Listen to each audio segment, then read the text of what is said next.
محمد بشور رئيس الجامعة التونسية للرياضة المدرسية والجامعية. نعيش اليوم الدورة الثانية لكرة الطائرة الشاطئية اللي تنظمها المندوبية الجهوية للشباب والرياضة بصفاقس، مشكورة تحت إشراف الجامعة التونسية للرياضة المدرسية والجامعية.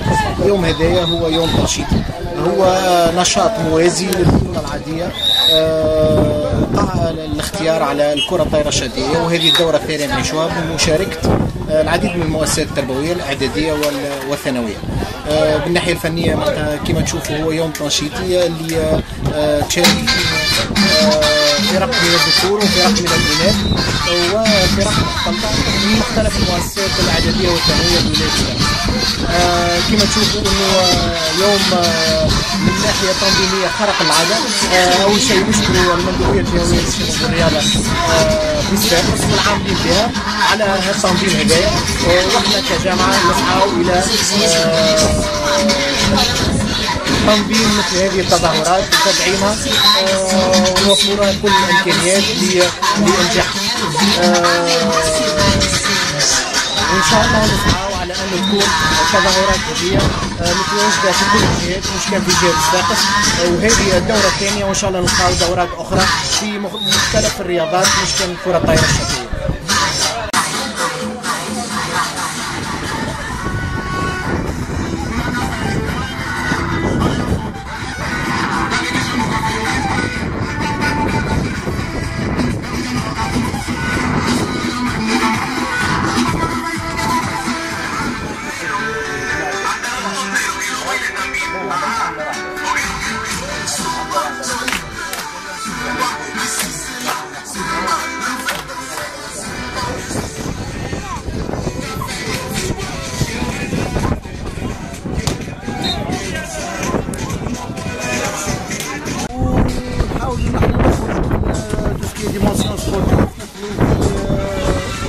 ديمونسيون احتفاليه تحابب تقارب بين المؤسسات التربويه، صغيرات يعرفوا بعضهم يتعرفوا على بعضهم، وبورتو بروموفوار الكره الطايره في ولايه صفاقس في المؤسسات التربويه. العمل هذا عمل مشترك الجويه للتربيه البدنيه بصفاقس والجامعه التونسيه للرياضه المدرسيه والجامعيه.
زينو ايه ربح هو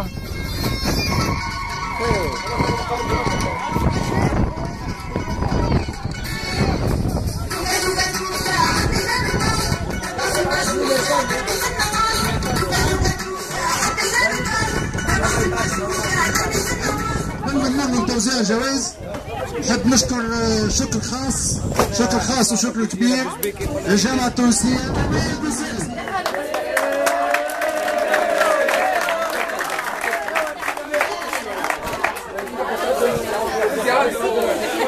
الأنسة حنان المصادي،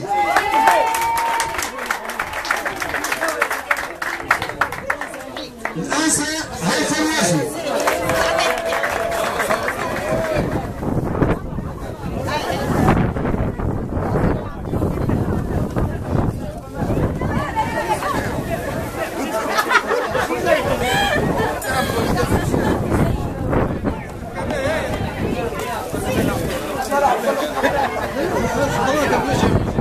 هاي دور يا بنتي، دور يا بنتي، دور.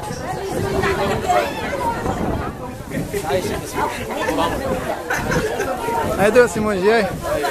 ترى نعمل ناسي كرة. نبدل كلها، ناخذ واحدة فيديو. تمشيش فيديو كي؟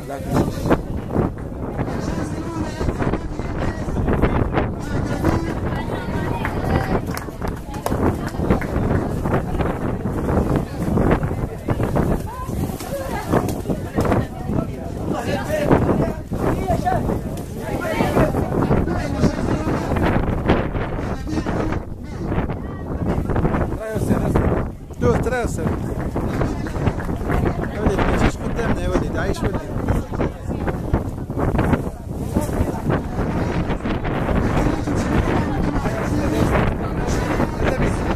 يا زميل يا زميل يا زميل ترى دور يا زميل يا زميل دور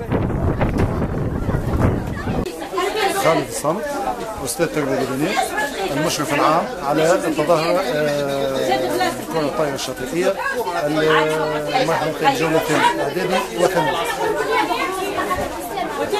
وكما شفت التظاهرة هذه حاولنا نجيب فيها أكثر ممكن من التلاميذ. أشرف عليها تقريبا حضور 105 عدد التلامذة، 8 مؤسسات تربوية، 5 إعداديات و3 معاهد ثانوية. وكما قلنا من الأول أشرفت عليها الجامعة التونسية للرياضة المدرسية والجامعية اللي تقريبا جميع الجوائز أشرفت عليها هي. كما تم برشا مشرفين هم اللي ساهموا زاد معانا باش نجمنا ننظموا التظاهرة هذه. كما شفتوا إن شاء الله نكونوا وفقنا في التظاهرة هذه، وإن شاء الله العام الجاي يكون العدد أكثر وتكون لما تكون أحلى من هكذا. وفي الختام نشكر الناس الكل خاصة الجامعة التونسية والمندوبية الجهوية للشباب والرياضة والتربية اللبنانية بصفاقس.